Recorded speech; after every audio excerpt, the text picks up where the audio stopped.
If you're just starting out in real estate investments and you have very little money or no money, and you've heard people you can do real estate with no money, well, it's partially true. And in this video, I'm going to discuss a couple of areas that's going to help you. Before I start, if you haven't subscribed to this channel, please do so so that you can be notified when there's a new video out. Hello, so my name is Amir Khan. I am a real estate investor, coach, and mentor based here in Dallas, Texas. I have been in real estate for more than 25 years. I have experience in both on the residential and commercial side. And in today's video, I'm going to talk about how you can enter real estate investments with very, very little money or no money at all. So let's dig right in. So if you were to ask people and you were to do a poll of what are the top 4 ways to get started in real estate with no money or very little money, you will most likely come up with these 4 answers. And I'm going to talk about those briefly. Number 1, wholesaling. Number 2, house hacking. Number 3, seller financing. And number 4, partnerships. So what I'm going to do in this video is I'm going to briefly go over all 4 of these. However, I will do a deep dive for you for my 2 top favorites. All right, so let's start with wholesaling. Now, this is where you buy a deeply discounted property or a distressed property at a great price. So it's very important. It has to be at a deeply discounted price. Then you put this property under contract. Then you find other investors who would buy such a property. And then what you do is you assign this contract to them at a higher price. So your difference is the price at which you have the original contract with the seller and the price you're going to sell this to the investor. And that's basically it. It's very simple. You simply pick up your assignment fee check at the closing. All right, remember, I'm giving you an overview right now. I'm going to go into more details. All right. Number 2 is house hacking.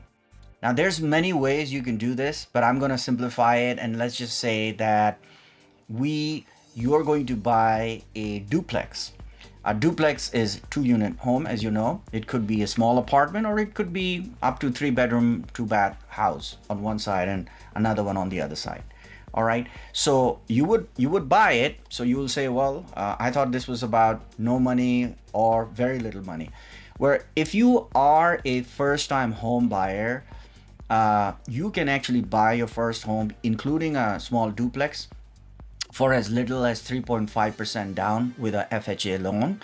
And in fact, there are a lot of grants and down payment assistance programs available for first-time home buyer, which can make this your down payment as little as 0. Now, here's the idea of house hacking. You are going to live in, of course, on one side of this unit, and you're going to rent the other side. And the idea is the income from your rent should pay for your mortgage and even have some positive cash flow, which means leftover money after you pay your existing mortgage. Now, this is a great way to buy into your first investment property, plus you learn property management firsthand. So that's number 2. Number 3 is seller finance or finding seller finance deals.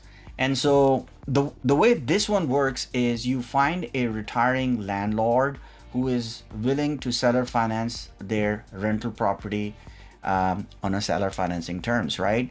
So usually the seller will require a small down payment, right? So let's assume it's a $100,000 property and he may want you to put down $10,000 down. Well, here's the fun part. A lot of people don't know this. The fact that this seller is willing to do owner financing, they are most likely going to be open to creative options, which would include doing a creative option for the down payment side. And what you could do is negotiate small payments spread out over several months that would add up to the down payment. You could use part of the rental income and or profits from the cash flow towards the down payment as well. All right, so this strategy allows you to take advantage of seller financing, which means there's no money required at all. The money is inside the deal, and you may be able to find very flexible terms with the seller. All right. Now, finally, the last strategy is partnerships. You can partner with, remember, you don't have the money, so you can partner with someone who has the money. So the idea is that you're doing the legwork, and the partner who's bringing up the money or putting up the money doesn't want to do the legwork, right? So your value is that you will find the deals. I'm going to go into more details later. You'll find the deal and have your partner put up the funds, not just to buy this deal. And in this case, let's say we're doing a small fix and flip project. Your private money lender is also going to upfront the cost for your repairs as well. All right. And when the project is finished, you're going to sell the property and split the profits with your partner. Before we move on, I have a small gift for you. It is my top 5 places to raise private money guide. In this free PDF, I give you 5 places where I raise money for my real estate deals. These are specific step-by-step instructions, and they're platform specific strategies. So find the details in the link below. All right, now let's go on we'll do a deep dive. Basically, I gave you an overview of 4 strategies. Now what I'm going to do is I'm going to focus on 2 of these strategies that are my favorite. All right, and I've done both of these, and the second one, of course, I do today as well. So number 1 is wholesaling your deal. Number 2 is partnering with someone with money.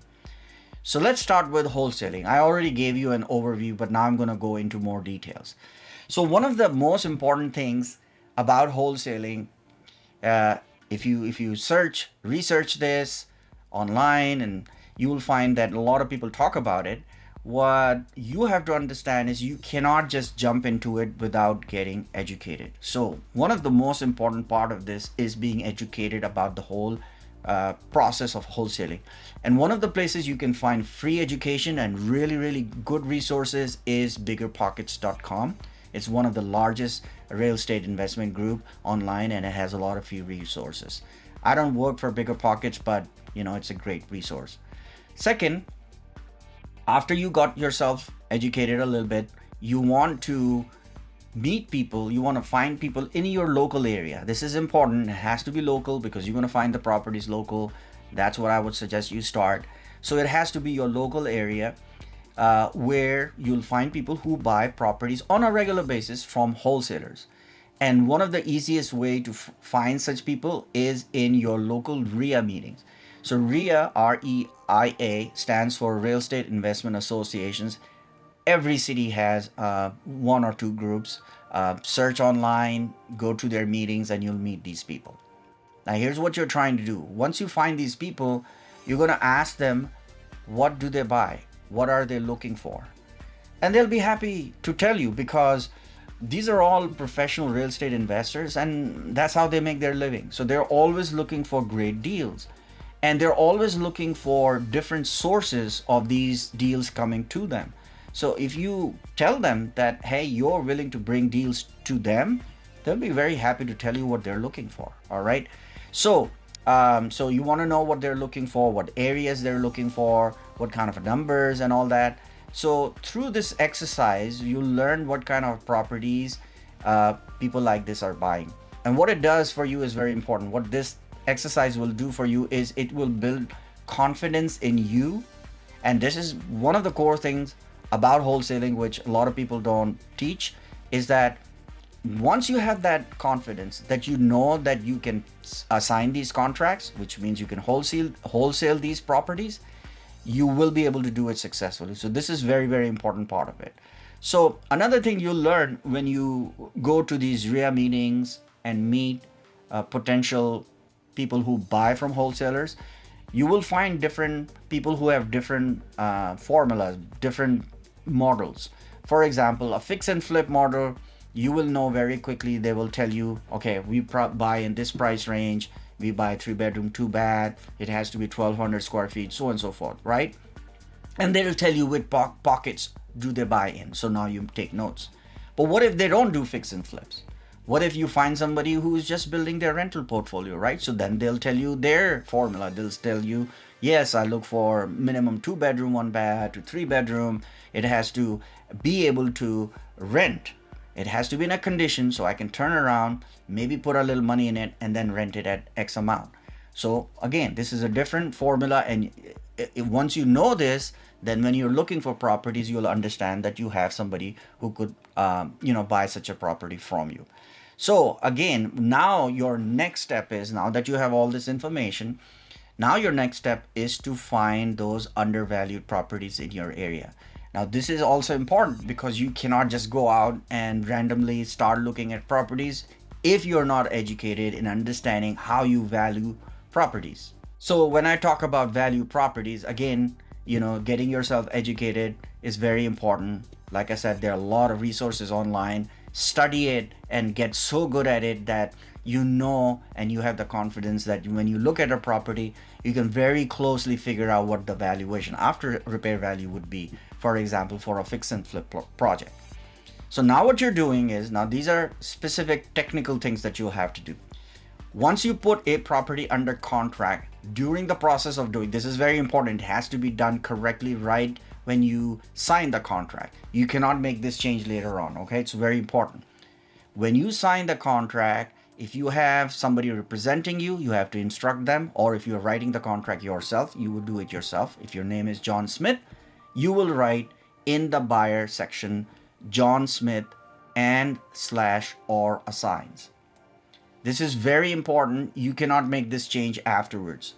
If this is listed and you have a signed contract from the seller, now legally you're allowed to assign this contract to somebody else.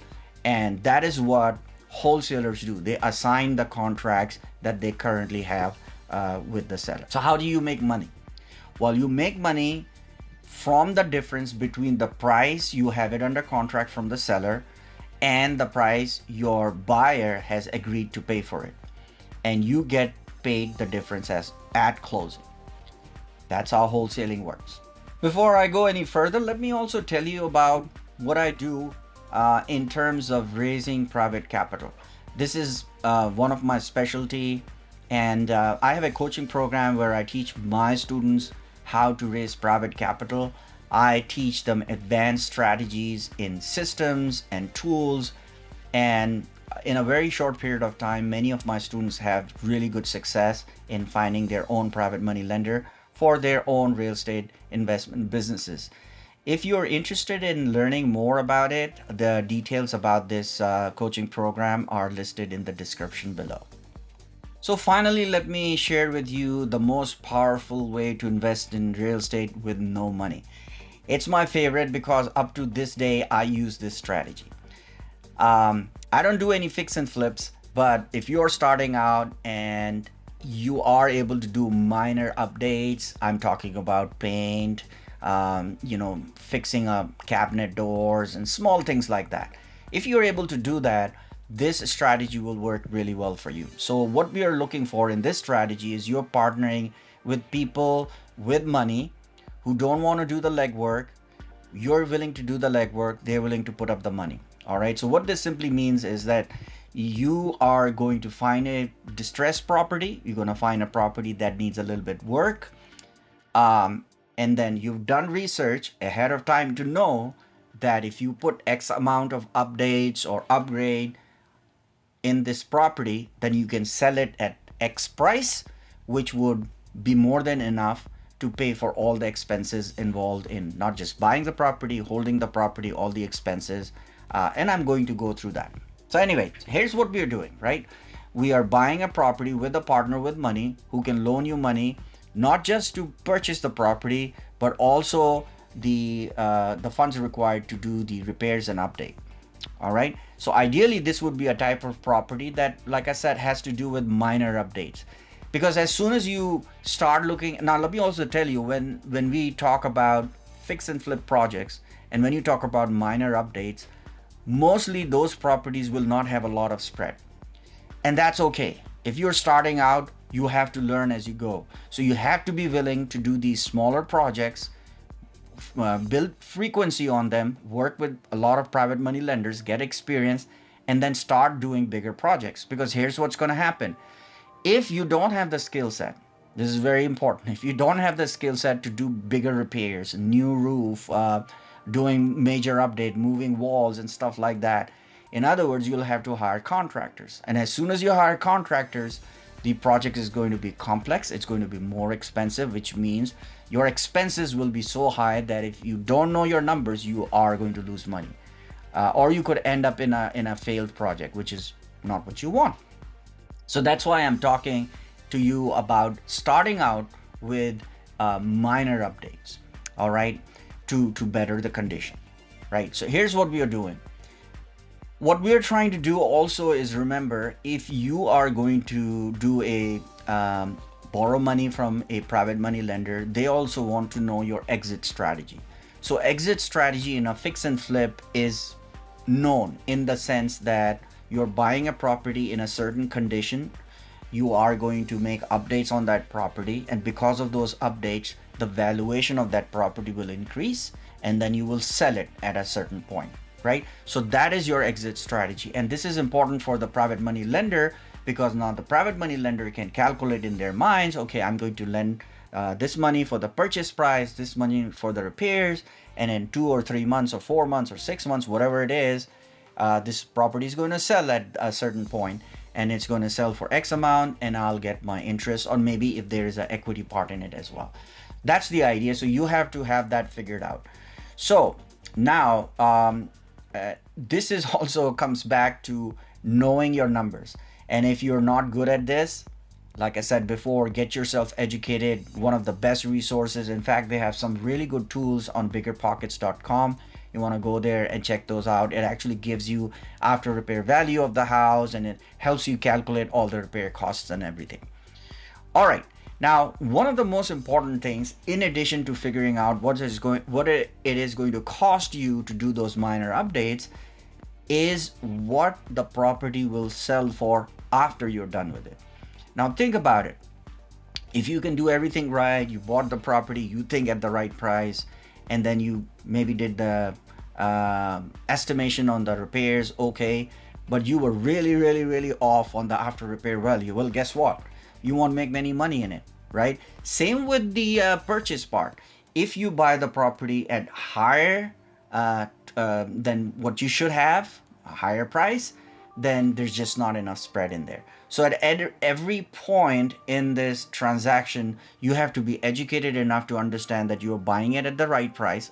That's where the formula comes in. Know what your numbers are in terms of your repairs and holding costs and interest and everything. And then when you sell, what would be the after repair value?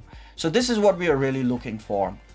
The difference between the after repair value, which is ARV, and now I'm going to give you this whole section: purchase price plus holding costs plus sales commissions, plus if you have a partnership split in addition to the interest that you're paying your investor.